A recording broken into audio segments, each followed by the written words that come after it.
अस्सलाम वालेकुम नाज़रीन, मैं सैयदा ज़ाहिरा आबिदी आपकी मेज़बान आज आपकी खिदमत में फ़न संग तराशी की कदीम तहज़ीब अजंता के गार के पोस्ट लेकर आई हूँ। शुरू करती हूँ। बिस्मिल्लाहिर्रहमानिर्रहीम। रब्बे शराली सदरी वयस्सिरली अमरी वहलुल उक़दतम मिन लिसानी यफ़क़हू क़ौली। अल्लाहुम्मा सल्लि अला मुहम्मदिन व आले मुहम्मद। अल्लाहुम्मा सल्लि अला मुहम्मदिन व आले मुहम्मद। अल्लाहुम्मा सल्लि अला मुहम्मदिन व आले मुहम्मद। दुनिया में ऐसी हज़ारहा कदीम तामीरात हैं, आप सब जानते हैं, जो अपनी मुनफरिद खुसूसियात की वजह से मशहूर हैं। जैसे कि हम जानते हैं शुमाली अमरीका का शहर एक गुमगुश्ता शहर, रियासत कह लीजिए, इनकाज के 12 शहर थे जिनको के माचू पीचू कहते हैं। वो आज भी हैं देखने वालों के लिए, और कुरान पाक में अल्लाह ताला ने कहा भी है, ज़रा चल फिर के देख लो कि हमने तुमसे पहले कितनी कौमों को हलाक कर मारा। यानी उनके आसार तो बाकी हैं, वो कितने अजीमुशान तहज़ीब के मालिक थे, लेकिन वो ख़ुद मिट गए हैं। इसी तरीके से ये अजंता के गार हैं कि ये तहज़ीब, पूरी तहज़ीब महफूज है गारों के अंदर। लेकिन कैसे? ये 30 गार हैं और एक एक गार इतना बड़ा है कि मेरी वालदा गई थी अपनी शादी के बाद, सन 1942 या 43 में गालिबन उनकी शादी हुई थी। और मेरे वालिद, वो लखनऊ से ब्याह के लाए थे मेरे वालिद उनको, तो फिर वो उनको दिखाने ले गए थे वहाँ पर अजंता के गार।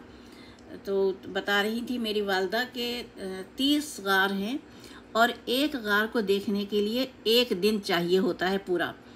और उस ज़माने में वो नहीं थे, ज़राए रसल और रसाइल नहीं थे ना, जैसे आजकल हैं, रेलगाड़ी है, हवाई जहाज़ है, दूसरी चीज़ें हैं।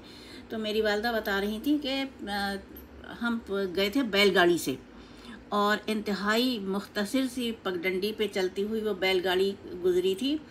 और उनके बाज़ जगह ऐसे आए कि बहुत ही ज़बरदस्त जंगलात थे, और उनमें शेर भी रहते थे और दूसरे हैवानी मखलूक़ात रहती थी। लेकिन चूँकि मेरे वालिद को शौक़ बहुत था तो वो दिखाने ले गए थे मेरी वालदा को। मेरी वालदा मेरे वालिद के मामूज़ात बहन भी थी। खैर, ये तो एक अलग मौजू है। तो अब देखिए कि अजंता के गार क्या है, इनमें कौन सी तहज़ीब और सकाफ़त को महफूज किया गया है।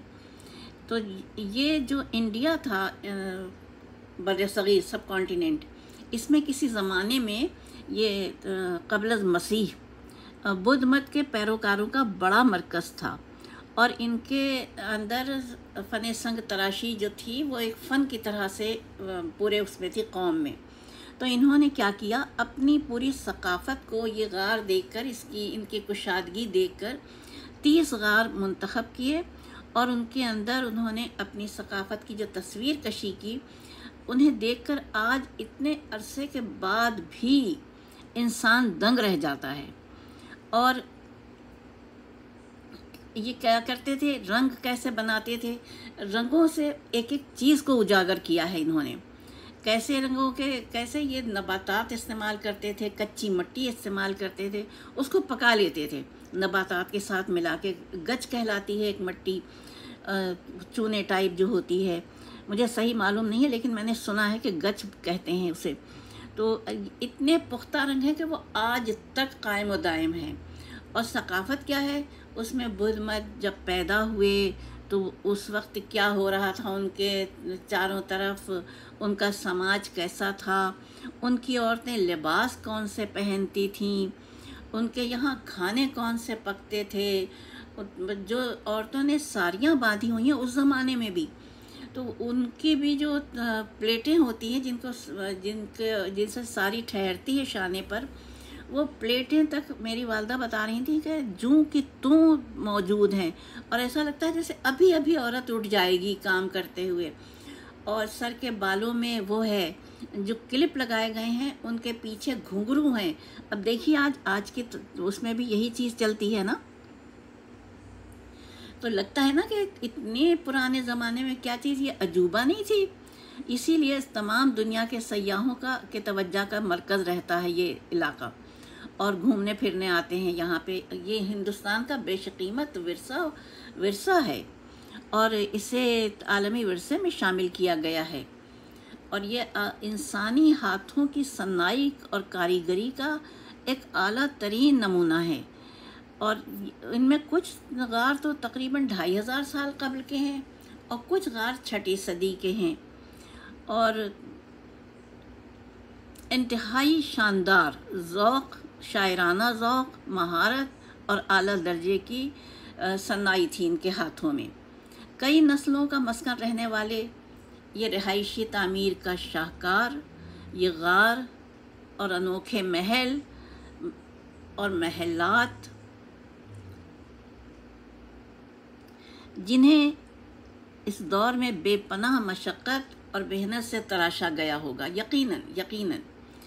तो वो तमाम तहज़ीब, उस वक्त की तहज़ीब, अजंता के जो दीवारें हैं उन पर पेंट कर दी गई। जो जब यहाँ देखते हैं लोग, सयाह जाते हैं, तो वो अपने आप को उसी दौर में पाते हैं, हज़ारों साल पीछे। और इसी तरीके से और अजूबे भी हैं इसके अंदर।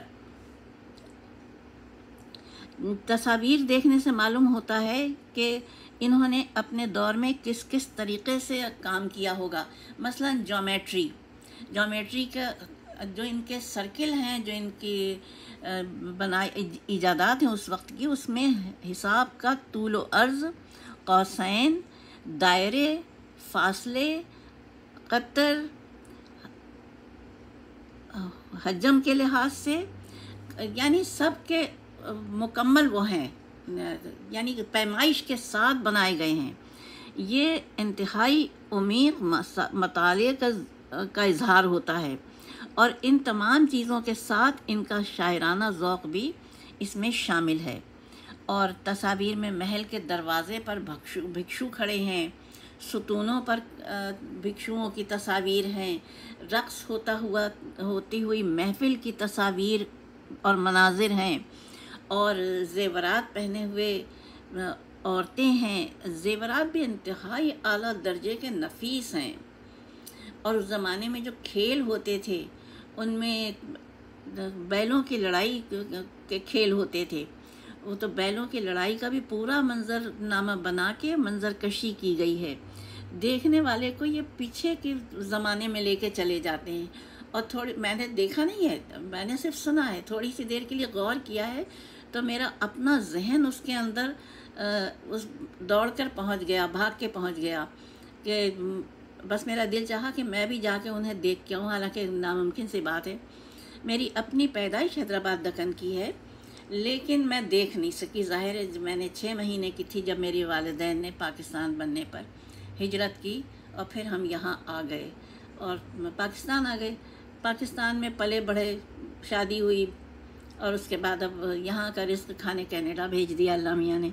तो क्या किया जाए, अल्लाह मियाँ के कारखाने में दखल तो दे नहीं सकते, पता नहीं उसने क्या सोच के भेजा है।